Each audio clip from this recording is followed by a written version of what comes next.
Hello everyone, welcome to DNA coaching classes. कैसे हैं आप लोग? उम्मीद है कि आप अच्छे ही होंगे। ये बहुत ही अच्छा समय तो नहीं चल रहा है भारत में या हर देश में ही ऐसा अच्छा समय नहीं चल रहा है, लेकिन आप लोग सुरक्षित रहें और पढ़ाई करें। अपने घर में बैठ के आप लोगों के लिए मेहनत करके वीडियो बनाई जा रही है और आप लोग घर में बैठ के भी पढ़ाई कर सकते हैं। पॉइंट टू पॉइंट आप लोगों को समझाया जाएगा, ठीक है। अगर कोई भी दिक्कत होती है तो कमेंट बॉक्स में कमेंट करिए, ठीक है। तो आप लोग 11th क्लास में हम लोग 1.1 एक्सरसाइज कंप्लीट कर चुके थे, तो थोड़ी सी कॉन्सेप्ट देखते हैं, थोड़ा कॉन्सेप्ट देखेंगे और उसके बाद 1.2 में आगे बढ़ेंगे। तो एक्सरसाइज में बढ़ने से पहले सबसे पहले हम सेट देखते हैं। 4 तरीके के सेट हमें पढ़ने हैं और उन 4 तरीके के सेट के बारे में पहले हम लोग जानते हैं कि वो कौन कौन से सेट हैं, ठीक है, और विद एग्जाम्पल। चलो बढ़ते हैं आगे। पहला हमारा सेट है क्या? Empty set. क्या है? Empty set. एम्प्टी सेट मतलब क्या होता है? एम्प्टी मतलब खाली, ऐसा सेट जिसके अंदर कोई भी एलिमेंट ना हो। तो देखो, a set which does not contain any element is called empty set. ऐसा सेट जिसके अंदर एक भी एलिमेंट ना हो, ऐसे सेट को हम क्या बोलेंगे? Empty set. आगे बढ़ते हैं। The empty set is denoted by the symbol, यानी उसे हम फाई के द्वारा, किसके द्वारा? फाई के द्वारा। अगर हमने फाई कर दिया यानी a = फाई, इसका मतलब हो गया सेट A के अंदर एक भी एलिमेंट नहीं है। और इसे हम ऐसे डिनोट भी कर सकते हैं, ब्रेसेस को खाली रख देना है, तो ब्रेसेस खाली रहेगा तो ये भी डिनोट क्या करेगा? हमारा एम्प्टी सेट। तो एग्जांपल से आओ समझते हैं इसको। तो हमारा एक सेट है x: x > 1 एंड <2, और x क्या होना चाहिए? Natural number. आप मुझे नेचुरल नंबर बताइए शुरू से, 1 2 3 4 and so on.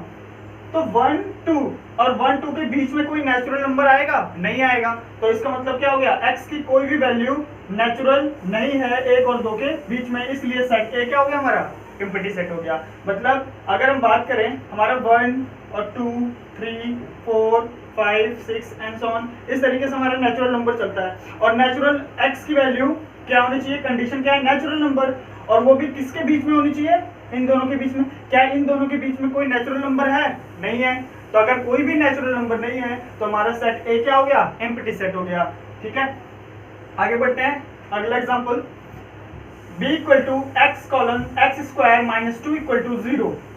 x is a rational number, x belongs to natural number, rational number। अगर हम रैशनल नंबर की बात करें तो आप बताओ x की हम ऐसी क्या वैल्यू रखें? x की ऐसी क्या वैल्यू रखें यहाँ पे कि सॉल्व करने पे हमें वैल्यू क्या है? 0, और वो भी रैशनल रखना है। तो आप बताओ, अगर 1 रखते हैं तो 1 - 2 क्या देगा? -1। अगर 2 रखते हैं तो 2 का स्क्वायर क्या हो जाएगा? 4 - 2 क्या दे देगा? 2। यानी अगर रैशनल नंबर इनके बीच में भी रखते हैं तो कोई भी ऐसा रैशनल नंबर नहीं है जिसको हम इसके x की वैल्यू x की जगह पे रखें और वो हमें क्या दे दे? 0 दे दे। तो ऐसी x की कोई भी वैल्यू पॉसिबल नहीं है। यानी केवल और केवल कौन सी वैल्यू पॉसिबल होगी? x = 0 और x = √2, और √2 ही ऐसी वैल्यू है जो पॉसिबल है। बट कंडीशन क्या है? x हमारे क्या है? रैशनल नंबर, और यहाँ पे x की वैल्यू क्या आ रही है? इररेशनल नंबर आ रही है। मैंने आप लोगों को बताया था कि अगर अंडर रूट में कोई भी वैल्यू आप देखते हो तो वो क्या है? हमारा इररेशनल नंबर। और कंडीशन हमारी यहाँ पे क्या है कि वो रैशनल नंबर होना चाहिए, और रखने पे 0 क्या आ रहा है? Irrational number. सो यहाँ पे एक भी ऐसा एलिमेंट नहीं है, रैशनल नंबर ऐसा एक भी नहीं है जिसको x में रखने पर, ठीक है, ये कंडीशन को सेटिस्फाइड कर जाए। तो इस वजह से B में ऐसा कोई भी एलिमेंट नहीं है। तो C के लिए देखते हैं, x: x is an even prime number. अब हम बात करते हैं x: x is an even prime number. अगर ग्रेटर देन, यहाँ पे थोड़ा और आगे चलते से, ग्रेटर देन 2, यानी यहाँ पे क्या हो जाएगा? x: x is an even prime number greater than 2। अगर हम बात करें तो पूरे जितने भी हमारे नेचुरल नंबर ले ले या होल नंबर से बात करते हैं तो उसमें केवल एक ही ऐसा प्राइम नंबर है जो क्या होता है? इवन होता है, वो भी क्या होता है? 2। और यहाँ पे कंडीशन क्या दे दिया गया कि 2 से बड़ा होना चाहिए वो प्राइम नंबर, 2 से बड़ा प्राइम नंबर जो कि इवन हो। तो केवल एक ऐसा 2 ही एग्जिस्ट करता है जो कि इवन भी होता है और प्राइम भी होता है। इसके अलावा कोई इवन प्राइम नंबर होता ही नहीं है, तो इसका मतलब हमारे सी में कोई भी एलिमेंट एंटर नहीं कर सकता। तो ये भी क्या हो गया, एम्प्टी सेट हो गया। तो इस तरीके से एम्प्टी सेट खत्म होता है। आगे चलते हैं finite and infinite set. Finite and infinite set. तो फाइनाइट मतलब होता है लिमिटेड, इनफाइनाइट मतलब क्या होता है, अनलिमिटेड। मतलब समझना, यहाँ पे फाइनाइट ऐसे सेट होंगे जिसके अंदर हम एलिमेंट्स को काउंट कर सकें। फाइनाइट सेट वो होगा, अगर फाइनाइट सेट कोई है तो उसके अंदर जो एलिमेंट है तो हम उसकी काउंटिंग कर सकते हैं कि कितने एलिमेंट हैं उसके अंदर। बट अगर वो इनफाइनाइट सेट है तो उसके अंदर नंबर ऑफ एलिमेंट्स को हम काउंट नहीं कर सकते, वो अनकाउंटेबल हो जाएंगे। ठीक है, हम उसे गिन नहीं सकते हैं। A set which is empty or consists of a definite number of elements. Definite मतलब निश्चित, यानी काउंटेबल। या तो हमारा सेट कैसा होना चाहिए, empty हो जाए, तो भी हम आसानी से उसे काउंट कर सकते हैं कि इसमें एक भी एलिमेंट नहीं है। और consist of a definite number of element, और उसके अंदर क्या होना चाहिए, डेफिनेट यानी निश्चित मात्रा में क्या होना चाहिए, एलिमेंट होने चाहिए। इस कॉल्ड अ फाइनाइट, उसे हम क्या बोलेंगे, फाइनाइट सेट बोलेंगे।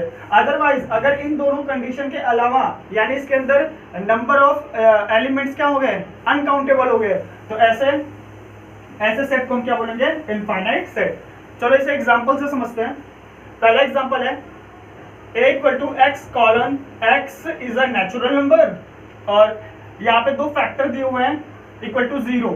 यानी अगर ये फैक्टर दिया हुआ है तो आप लोग बताइए x की क्या क्या वैल्यू पॉसिबल है इस फैक्टर में। तो x बराबर एक तो 1 हो गई और एक 2 हो गई, तो x की वैल्यू कितनी है, 2 वैल्यू है, तो 2 वैल्यू काउंटेबल है। तो इस वजह से पहला सेट में हमारा क्या है, फाइनाइट सेट हो गया। ये कैसा सेट हो गया, फाइनाइट। अगले वाले में चलते हैं। x colon x is a natural number where 2x minus 1 equal to 0। तो अगर हमें निकालना होता है कि x की कौन सी वैल्यू इसे 0 दे रही है, तो हम क्या करेंगे, इसे सॉल्व कर लेंगे। 2x बराबर 1 और x बराबर क्या हो जाएगा, 1/2। यानी 1/2 रखने पे ये क्या आएगा, 0 आएगा। 1/2 रखने पे क्या आएगा, 0। तो आप ये बताओ, क्या 1/2 नेचुरल नंबर है, क्या 1/2 नेचुरल नंबर है? तो केवल एक ही ऐसी वैल्यू पॉसिबल है जिसको रखने पे हमें ये इक्वेशन जो है, कंडीशन जो होगी सेटिस्फाइड होगी, वो x की वैल्यू क्या रखने पे, 1/2 रखने पे। तो क्या 1/2 नेचुरल नंबर है? क्योंकि यहाँ पे बोला गया है x वही होगा जो नेचुरल नंबर अगर होगा तो ही हम उसे लेंगे। तो क्या x में ये नेचुरल नंबर है? नहीं है। तो इस वजह से ये सेट कैसा हो गया, एम्प्टी सेट हो गया। तो कंडीशन में बोला क्या गया है, फाइनाइट सेट क्या होता है, या तो वो एम्प्टी हो या तो डेफिनेट सेट हो, यानी डेफिनेट नंबर ऑफ एलिमेंट हो। तो अगर ये एम्प्टी सेट हो गया तो इसे हम फाइनाइट सेट बोलेंगे। क्या बोलेंगे, फाइनाइट सेट। आगे चलते हैं। x colon x belongs to natural number, x is a odd. अच्छा ये बताओ, अगर हम नेचुरल नंबर की बात करें, अगर नेचुरल नंबर की बात करें तो 1 2 3 4 5 6 7 8 9, एक के बाद एक क्या होगा, एक ऑड नंबर आएगा तो एक इवन, एक ऑड एक इवन, एक ऑड एक इवन। तो नंबर ऑफ एलिमेंट कितने हो जाएंगे, इनफाइनाइट। यानी अगर हम काउंटिंग करना चाहे ऑड नंबर्स की तो काउंट नहीं कर सकते हैं। तो इस वजह से ये भी क्या हो जाएगा, अनकाउंटेबल, और अनकाउंटेबल हो गया तो क्या हो जाएगा, इनफाइनाइट। क्या हो जाएगा, इनफाइनाइट सेट। ये हो जाएगा हमारा इनफाइनाइट सेट। तो इस तरीके से फाइनाइट और इनफाइनाइट आप लोग को समझ में आ गया होगा। आगे चलता है इक्वल सेट में। इक्वल सेट आप लोग को लग रहा होगा, यानी दो सेट होंगे और वो दोनों सेट आपस में क्या होंगे, इक्वल होंगे। इसका पहले मतलब समझते हैं। इक्वल मतलब क्या होता है कि उसके अंदर जो भी एलिमेंट है वो सारे के सारे एलिमेंट बी के अंदर होंगे। जरूरी नहीं है ऑर्डर क्या हो, सेम हो, आगे पीछे भी हो सकते हैं, लेकिन जो एलिमेंट है वो सेम एलिमेंट क्या होंगे, दूसरे वाले सेट में होंगे। एक सेट ए है, एक सेट क्या है, बी है। इसके अंदर जो भी एलिमेंट है सेम टू सेम एलिमेंट इसके अंदर है, लेकिन ऑर्डर मैटर नहीं करता, ऑर्डर कोई भी हो सकता है। तो यहाँ पे देखना ध्यान से, given two sets A and B, if every element of A is also an element of B. यानी जो भी एलिमेंट ए का है वो एलिमेंट किसका है, बी का है। और एवरी एलिमेंट ऑफ बी, और बी का भी जो एलिमेंट है वो सारे के सारे एलिमेंट ए के एलिमेंट है। मतलब एक भी ज़्यादा नहीं है किसी का, यानी ऐसा केस हो सकता है। इस केस में क्या होगा, अगर हमने बोला कि 1 2 3 और यहाँ पे लिख दिया 1 2,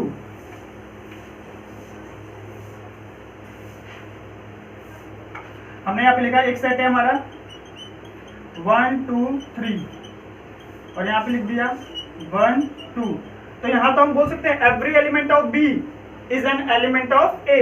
क्या ये बोल सकते हैं every element of A is an element of B? तो यहाँ पे तो 3 है, यहाँ तो 3 है ही नहीं, तो इस ये दोनों जो सेट होंगे ये इक्वल सेट नहीं होंगे, तो यहाँ पे कंपलसरी है 3 भी आना चाहिए। इसीलिए दोनों के लिए इसने बोल दिया कि every element of A is also an element of B, और साथ में every element of B is also an element of A, यानी दोनों में फुलफिल होनी चाहिए ये कंडीशन, यानी यहाँ भी सेम होनी चाहिए और यहाँ पे भी सेम एलिमेंट होने चाहिए।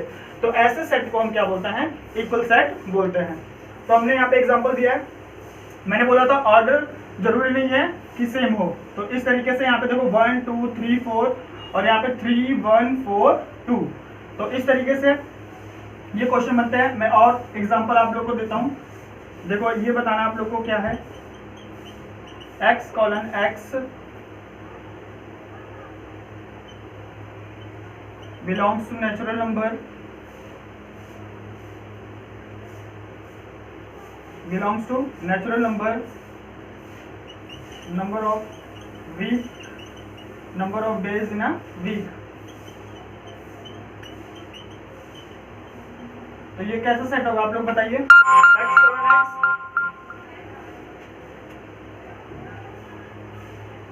x colon x is a number of days in a week, ठीक है। तो number of days in a week यानी एक हफ्ते में जो दिनों की संख्या है वो क्या है आपका, वो फाइनाइट है, इनफाइनाइट है, इम्पटी है या इक्वल है। इक्वल तो बोल नहीं सकते क्योंकि हमारे पास एक ही सेट है। तो यहाँ पे नंबर ऑफ डेज क्या होते हैं, फिक्स होते हैं, निश्चित होते हैं, डेफिनिट होते हैं। अगर डेफिनिट है तो वो कैसा सेट हो गया, फाइनाइट सेट। तो इस तरीके से बहुत ही आसान क्वेश्चन इसमें बनते हैं। आप लोग अगर कॉन्सेप्ट समझ गए हैं तो एक्सरसाइज 1.2 आसानी से कर सकते हो। तो आज के लिए इतना ही। तो आप लोग कोशिश करते रहिएगा और भी क्वेश्चन ढूंढते रहिएगा और क्वेश्चन को लगाते रहिएगा घर पे। तो आज के लिए इतना ही। प्लीज़ हमारे चैनल को सब्सक्राइब कीजिए, लाइक कीजिए और शेयर कीजिए। आज के लिए इतना ही। Thank you.